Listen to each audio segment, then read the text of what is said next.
So today we're going to continue with some problems where we are solving compound inequalities, and we're working with and remember and means the intersection, what they have in common.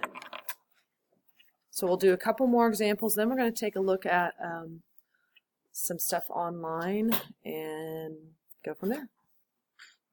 Okay, so when the inequality appears this way, it is an and compound inequality, and we want to know what the two, if we separated the two inequalities, what would they have in common as solutions. So we talked yesterday, x is in the middle. Whatever we do to the middle to isolate x, we do to the outside parts. So what's our first step going to be? Subtract 4. Very good. Okay. So let's do that. No worries, no worries. It's all good. So negative 2 minus 4 would be negative 6. And we just have 3x in the middle and then 9 on the right. And Tawny, what do we do now? Divide by 3 to get just x in the middle. And that gives me negative 2. Now, I divided by a positive. Do I need to change the direction of the inequality? Nope. I leave them as they are. And there we go. Okay, so graphing. I know that when I read this inequality, I can read it two ways. I can say that x is greater than or equal to negative 2 and x is less than 3. Or I could read it as x is in between a negative 2 and 3 and includes negative 2. So that means we're going to have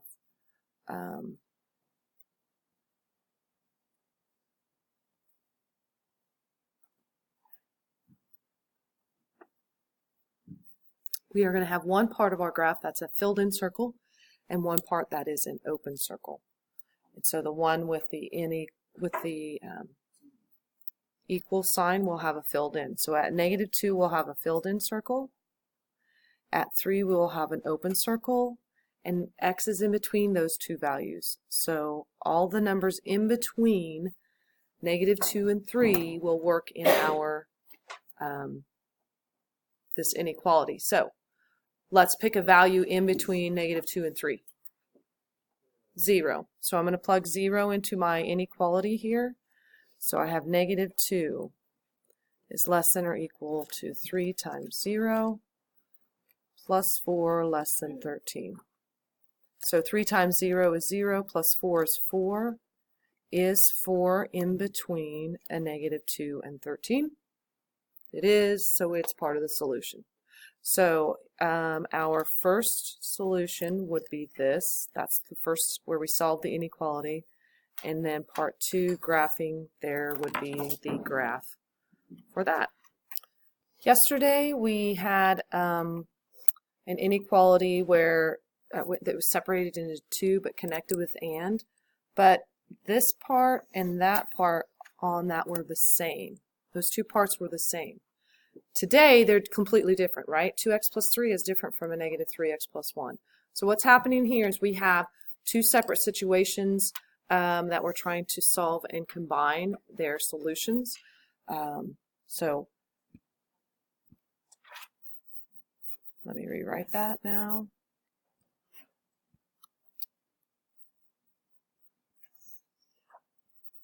So what you can do right now is solve each one individually. You know how to do that. And then we'll talk about what their solutions have in common.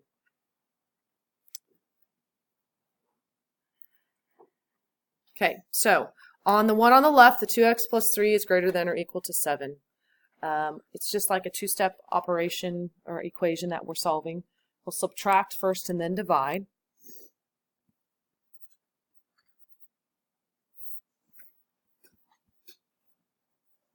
Whoops.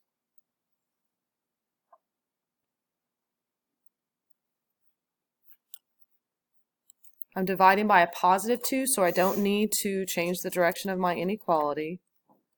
There's the left one solved. Everybody agree with that? x is greater than or equal to 2. Okay, so on the one on the right, I'm going to subtract 1. I get a negative 3x is less than or equal to 12. Now I'm dividing by a negative, so that means I'm going to change the direction of my inequality so that it is greater than or equal to. So I'm going to get x is greater than or equal to negative 4.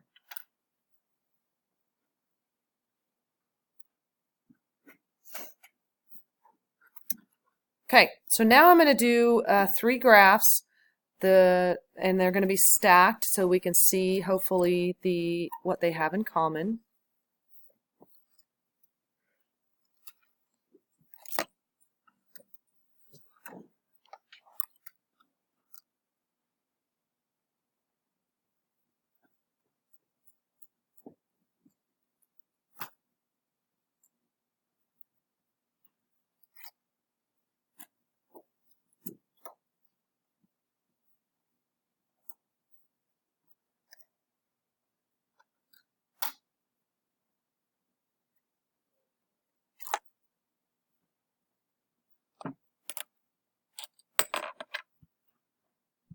Okay, so this inequality right here, this first one, I'm going to graph on that number line, first number line.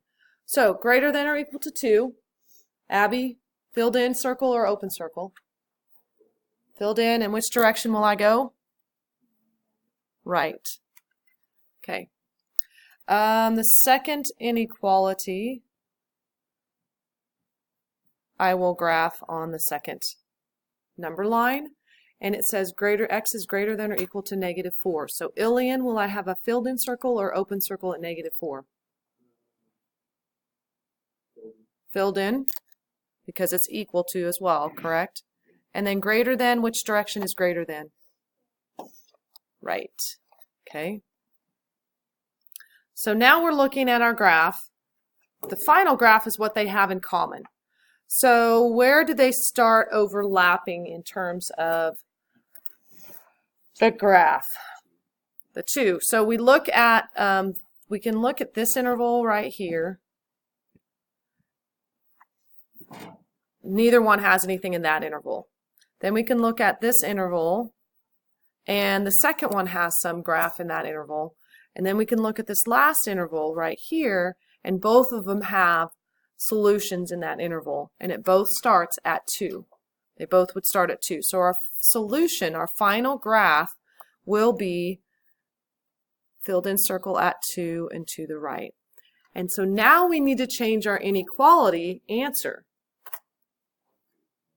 Because if this is our final graph, what is the inequality that states that graph?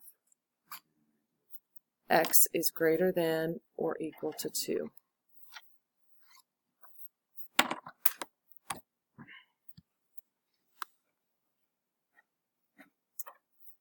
Okay, so this one, again, two-step operation, 2 steps to solving each inequality. On the first one, we'll add 1 to both sides.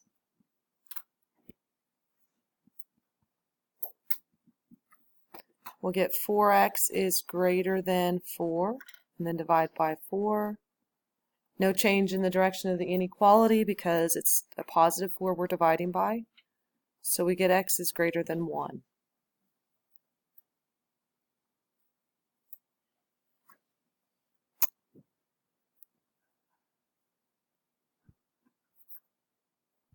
And then we'll combine that with the second one. We'll solve the second one first before we combine. So I'm going to subtract 5 from both sides. And then I get 2x is less than a negative 12. Divided by 2, because it's positive, does not change the direction of my inequality. So I get x is less than a negative 6.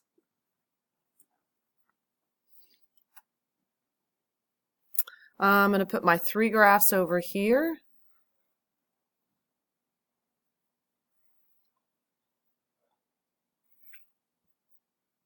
And then we'll graph the first 2 on the first 2 number lines, and the third number line will be where they intersect. Okay, this first inequality I'm going to graph on that first number line. So greater than 1 means I will have an open circle at 1 and it will go to the right. Then my second graph, I will use that inequality, and that says less than a -6, so open circle to the left. And then my final graph is going to be where they have in common. So in this part of the graph, we only have one of the solution sets, correct? Top one, that's not part of their solution, so that's not part of our combined solution. In this part of the graph, neither one of them has solution, correct? And then on the very end, we have the top one has that's their solution for that inequality. Where do these two inequality solutions overlap?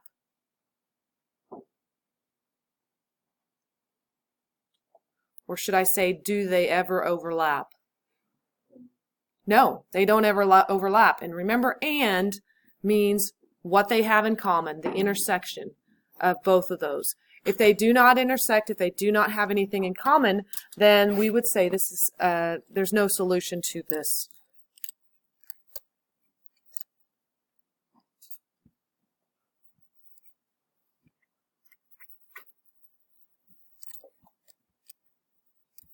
And the graph would just be an empty set. Another way to write no solution would be to write the symbol empty set. So there are times when we have inequalities that have no solutions in common, and that's the case in this problem. For this problem, what you're going to do is you're going to write down the problem that they give you. So they give you that x minus 4 is in between a -2 and 4. Or that's not yours. Is that yours? Do you have the same problem that I do? You do. Okay. So you'll solve that out. You'll work that out, and we'll add 4 to both sides. So we'll get x is in between 2 and 8, correct? When we add 4 to both sides, I can't write on my thing right now. So, okay. So you may have a different problem. That's okay. But here's what what I'm trying to show you here is that when you solve, here's how it's going to look. So my compound inequality, I would tap on that square. Whoops, no, hold on. I'm going to, yeah, go ahead and tap there, but I'm going to use, let's see if I can move this over. There we go. I'm going to plug in x. Why is it not letting me do that? Oh, there we go. I double clicked on it, and I'm going to hit x. Now, if I need to hit greater than or less than, don't do any of this yet. Just watch me. If I need to hit greater than or less than, that's on my regular keyboard where the comma and period are, right? And I would just hit shift in one of those. And that's what I need to do. But if I needed the equal sign with it, then I would want to use one of these keys over here to get that, because we don't have that on our regular keyboard. Okay, but I don't need those right now. Oops. I do need, x is going to be greater than 2, so I'm going to hit shift and then the period, above the period, and then I'm going to hit 2. So that's my first inequality when I solved. And then the second inequality is going to be that x is less than 8. Everybody see where I'm getting the less than 8 and the greater than 4, or do I need to explain that? Let me stop real quick.